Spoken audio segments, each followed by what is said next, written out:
Hello everyone, welcome to our channel. So today our topic is going to be on amalgamation. So what is this amalgamation? It's a corporate finance term, okay? But it's almost related to mergers, consolidations, everything. But how amalgamation is, kind of traditional term used in the corporate finance industry. And like in US and all, they have just modified this term and it is like treated to be a merger or consolidation like that. But still in India, they use this term amalgamation. So what is this amalgamation is all about? An amalgamation is a kind of merger, we can tell, where two or more companies combine to form a new entity. Okay.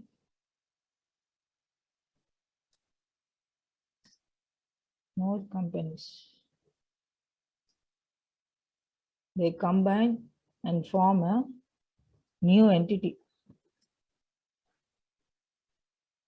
So neither of the companies which is going to involve in this amalgamation process will be serving as a legal entity. It will be completely a new one. So basically, companies of same interest, okay? Companies of same interest or, same line of business.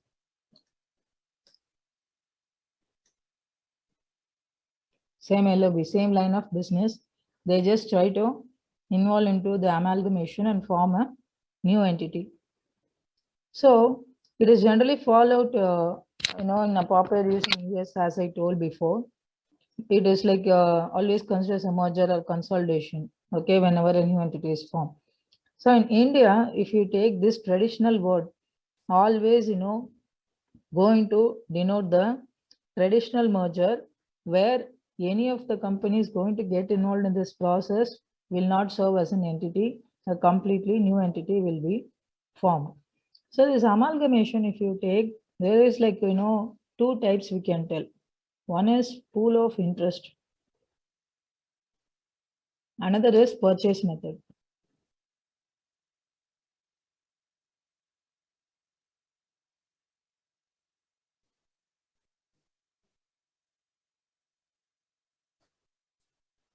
Okay. The pool of interest, right? mm, It is like similar to a merger. So where, the one or two companies who wants to, go through this amalgamation process, they combine the assets and liabilities of the shareholders and also any interest, any rules or policy they want to discuss or, come up for the new company, everything will be done equally between the two. So like, both of them have a 50-50 power in deciding and, fixing the things. So that is called as pool of interest. So there is no, a single company will be holding more power. The power will be equally distributed and the assets and liabilities of all the companies going through the amalgamation will be combined together, including the shareholders' interest, everything. Okay. Whereas if you take the purchase method, okay, mostly there will be a weaker company and there will be a stronger company. The weaker company, okay, will be called as a transferor.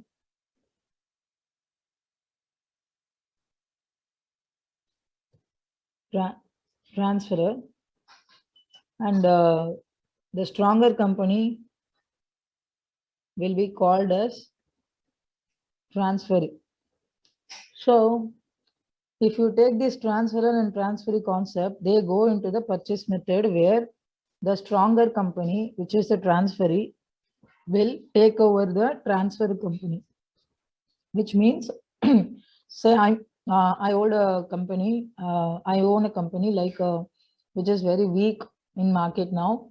Okay, there is another company of similar interest, but they are having a huge profit and they are having a very good recognition. So they want to just buy my company. So in that, we call it as a purchase method. They'll take over my weaker company, the transfer company, and they will be referred to as transferor. So in this kind of, process where the whole company is being taken over by another company, right? There the shareholders of the transfer company who has like kind of 90% face value become holders of the transfer company, but book values will not get changed. No adjustments will be made to that. Okay. And also, while doing this kind of purchase, if the purchase consideration exceeds the net asset value, okay, if it exceeds the net asset value, NAV, the amount, excess amount being spent there will be recorded as a goodwill, like an intangible asset. If not, it will be calculated under the capital reserve. So this kind of calculating the goodwill or capital surplus where the discrepancies are coming up while during the purchase method where the transfer is going to occur the transferred company, okay, that is going to be called as amalgamation reserve. Okay, so basically the leftover cash after this amalgamation process completed, okay, if it is negative, it will be booked as goodwill, and the reserve amount, the capital reserve amount, it will be called as a amalgamation reserve or capital reserve, anything. Okay, so this is like how amalgamation is traditionally carried out. So whenever this is being done in generally, if you take in India, you have to prepare the document, okay, along with the board of directors. All the terms, procedures, everything will be finalized and it will be submitted for approval.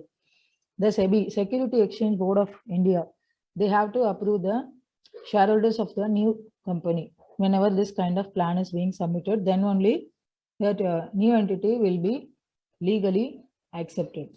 So SEBI in India is doing the task.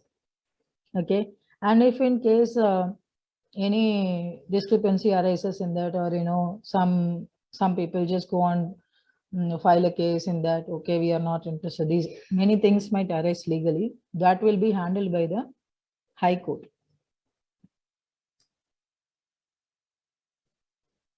Okay, so if you take an example, right, in 2021 it was announced that media companies Time Warner and Discovery,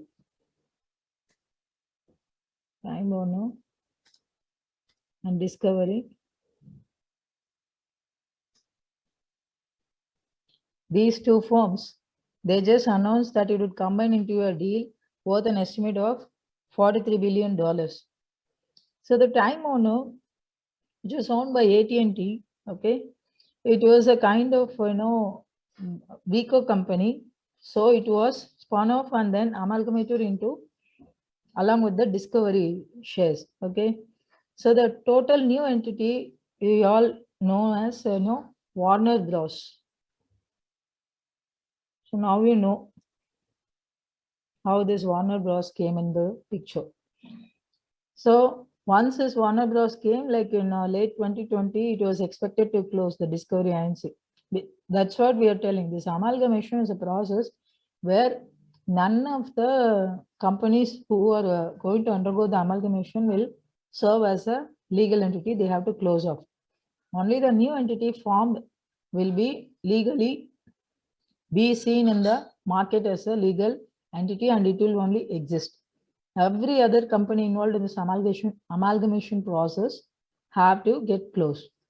So this is it, guys. Okay, these are the things I wanted to discuss on the amalgamation. Okay, so finally, before closing, right, you can just ask a question. Okay, why this amalgamation is happening, what it is going to provide with, why people the companies or the people of the company, they just decide and go for this amalgamation process. Okay, when if the company is running weak, and you have more liabilities, or the taxes you want to reduce, okay, or increase the economies of scale, okay, diversify the firms, various value add, everything they want to do in this amalgamation way. So If you take this amalgamation, okay, it will help you reduce tax. If in case you are not having enough money to run the business and you go and observe yourself in your big transferee company, obviously you will be getting the funds to run your business continuously. So increase shareholder value. Say a weaker company is having a kind of set of shareholders, and the they are just like given an opportunity to join a big company, okay, as a shareholder. Obviously, the shareholder value will get increased, right? So the diversification of functions, obviously that is also done, because whatever the things you hold and whatever the things the other company hold, both are going to combine, and various functions are going to be done. So the diversification happens. But on the other end, if we take the disadvantages, okay, what it can do, if you just go on do this kind of amalgamation, right? Say first we'll list it. The pros is like related to tax reduction, increase economy,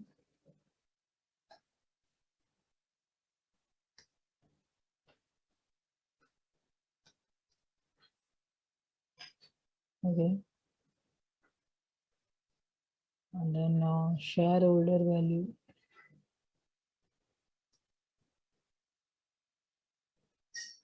So like this, it will just go on. So on the other hand, if you take the cons, keep on cutting too much. So I told like companies with similar interest or same line of business, they just go into this amalgamation thing. Okay, too much of going this way will result in a monopoly of that business.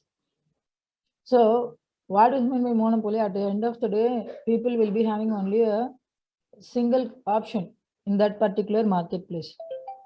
Say for example, you have a pizza company, okay? All the pizza companies go and observe themselves into one big pizza company. So for the marketplace, if you take, it just get reduced from 5 to 6 companies to one pizza company, and the option is also getting very less. So the competition is not going to be there, and but the marketplace is going to be like very vague. People will have very less choice, okay, to choose it. And also like while doing this kind of reduction, okay, through the amalgamation process, obviously the duplication of workloads will be there, so which will result in job loss. Say for example, here also we have some 10 architects, there also some 20 architects are there, but only the company, when it is combined, it is going to handle only 20 architects in a future. Obviously, the remaining 10 will go jobless. And again, if you take, while the amalgamation is done, not only the assets are being combined into the new entity, also the liabilities of both the companies are being combined and put up into the new entity. So one company debt, another company debt, even if 3 companies combine, the third company debt also gets added to them. So if you take one side, asset increase will be looking good, but on the other side, the debt load will be looking bad, and it will eventually affect the growth. So the debt load will be more. So these are like major pros and cons if you take like when the amalgamation is done.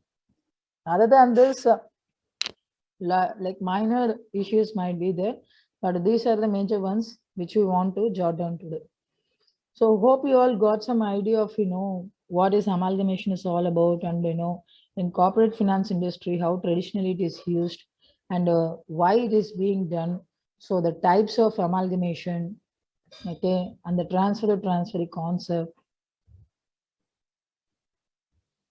the transfer concept. So how when the amalgamation is done, the leftover cash, how it is considered as a capital reserve or amalgamation reserve. So if it is going to exceed the net asset value, how it is considered as a goodwill. And in India, who are and all involved in approval of this kind of new entity formation. So an example we saw, the pros and cons we saw. Hope you all got some good idea here. If you find this video interesting, please do share it to your friends, guys. Also, if you are new to our channel, kindly do subscribe and support us. Thanks for watching. For now, it's a VK signing off. Bye.